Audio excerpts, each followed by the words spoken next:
Yes, hey folks, it's Tim, also known as Faceless Fat Loss. We certainly cover a lot about the foods that we can't or should not eat, so let's make sure we cover the foods that we can eat. And when it comes to the foods we can, vegetables, vegetables, vegetables. We all know we don't get enough. If you're participating in the North American diet or pretty much anywhere where the Western diet is spread, which is almost all over the planet at this point, we know we're not getting enough vegetables. What compounds the situation is that so many of the vegetables that are growing these days, research is showing are lacking the vitamins and macro and micronutrients, especially minerals, that perhaps our ancestors were able to benefit from, say, 50 to 100 years ago and beyond.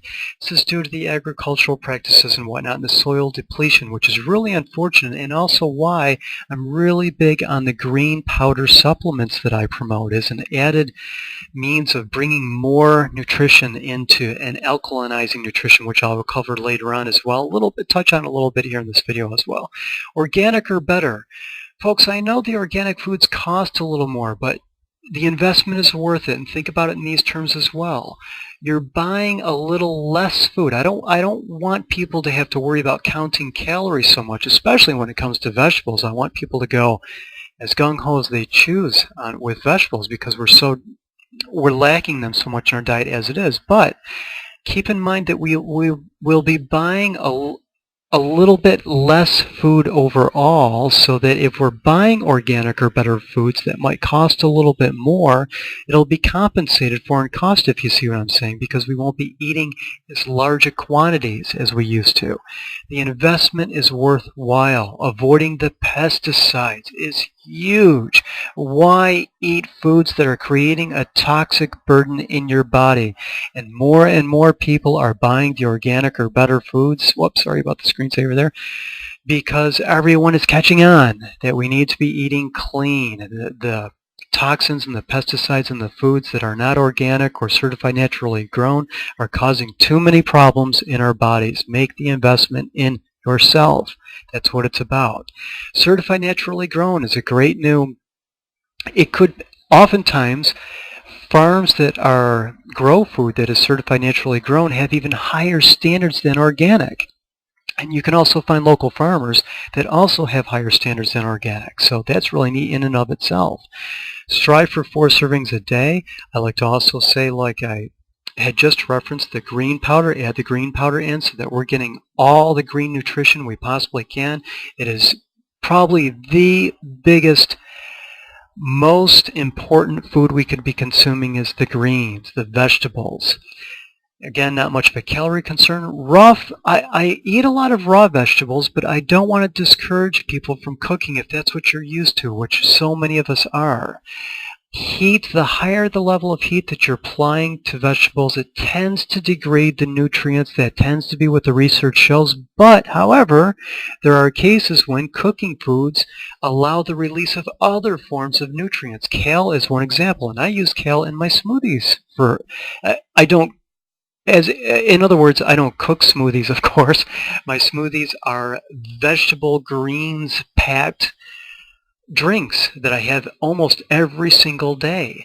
And the raw kale gives me certain nutrient benefits, and cooking kale gives me others based on the heat being applied to the kale releasing other forms of nutrients. So, and that applies to many different foods. So I would rather tell people just get the vegetables in one way or another as compared to just trying to go all raw, which can be a very difficult transition for many people.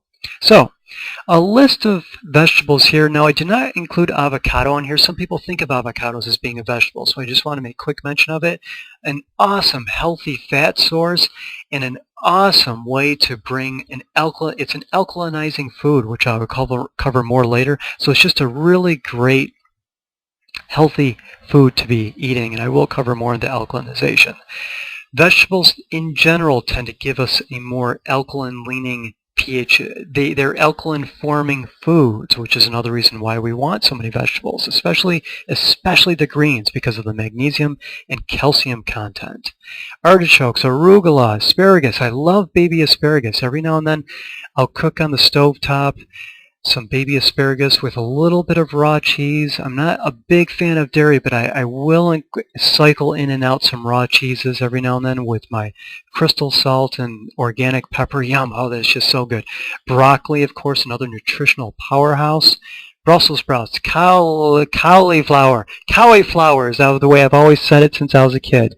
I've never grown up. Cauliflower, I don't know how to pronounce it apparently. I think a lot of people say cauliflower, don't they? Or is it just me? Anyways, carrots. Carrots are a starchy food, but really a non-concern. You'd have to eat a ton of them for the starch to be any concern. But when you're juicing them, if you choose to explore juicing, be aware you are going to get a sugar dump there. You're extracting a lot. We're extracting the fiber content from the carrots, so you're going to get a lot more sugar, a lot more of a sugar dump into your intestinal tract than you would want, especially in the beginning stages of losing fat, losing weight. Celery, cucumber, eggplant, green beans, kale again. Now, I know a lot of these foods sound rather bland to you, but there's lots of different options you can explore and ways to flavor them with it. Salt alone can add so much, and there's lots and lots of different herbs that we can add to our vegetables to add lots and lots of flavor.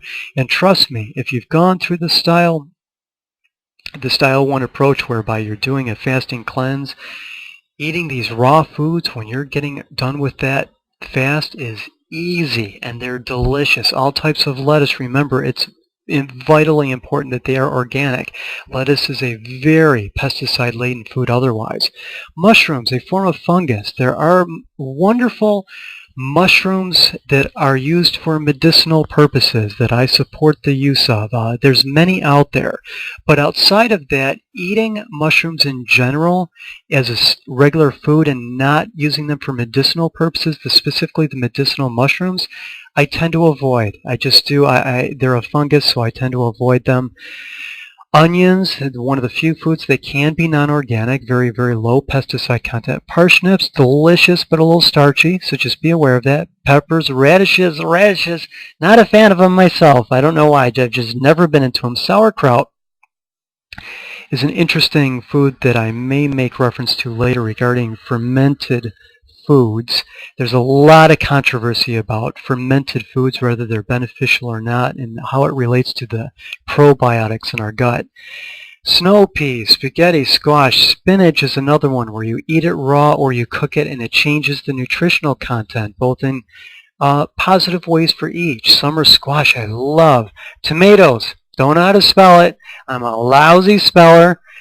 Did I spell it right, folks? Oh my gosh, it's so embarrassing sometimes, but I figured I'd leave it in there to amuse everyone. Turnips, zucchini, love zucchini. Every now and then, you might get a little kick out of this. I'll buy organic baby food. The zucchini reminded me of it because one of my favorites has zucchini in it.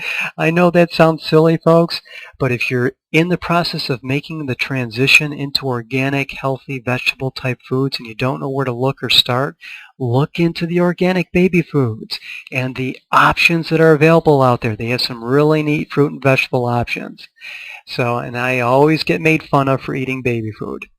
So as I'd mentioned earlier, you can enhance the flavors of all of these with spices and herbs and healthy small amounts of certain. There's a lot of great dips and dressings out there made by companies that specialize in organic products. Your crystal salt.